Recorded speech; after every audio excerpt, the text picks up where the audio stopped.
मनोज आपण मानक स्वागत करुच्ची मोर यूट्यूब चैनल मनपू ब्लॉग्स को।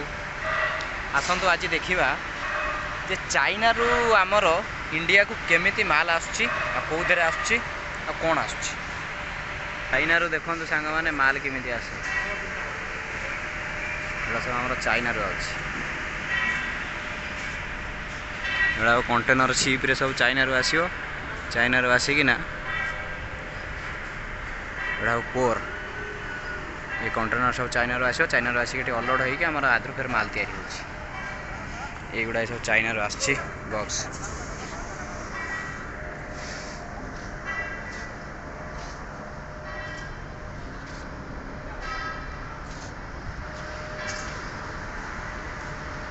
ता भीतर मु कंपनी भीतर को जाई देखौछि बर्तन एटा खोला है।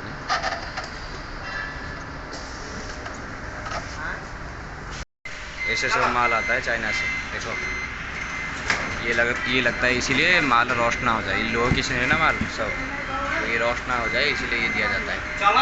इसे सिल्का जी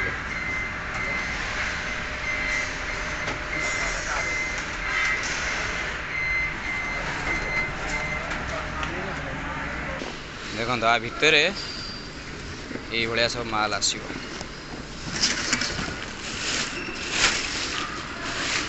थोड़ा पैकिंग है कि कोर सब आसियो। ये कोर गुड़ा आसे कोर गुड़ा कटा है कि ट्रांसफॉर्मर कॉइल तैयारी होछि। ये ट्रांसफॉर्मर गुड़ा वोल्टेज भल रहिबो।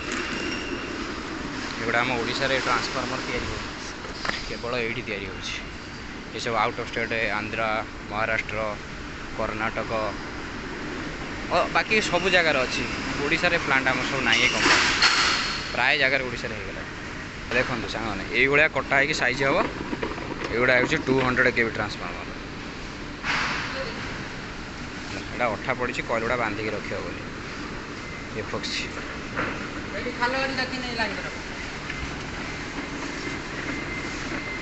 यही सब मेसीन रे एगुड़ा सब कटा हो।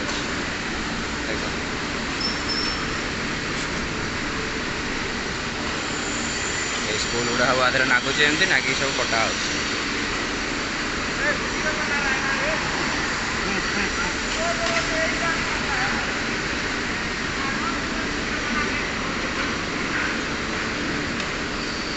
गोटे कॉइल बनवाई तार बहुत प्रोसीजर रोचे। फर्नेस रे पशिव फर्नेस रु पशिला माल हिटिंग करा फर्नेस रे हिटिंग कराला ये टेस्टिंग हम आम टेस्टिंग पर एफॉक्सी अठा पड़ो कॉइलटा बांधिक रखापी।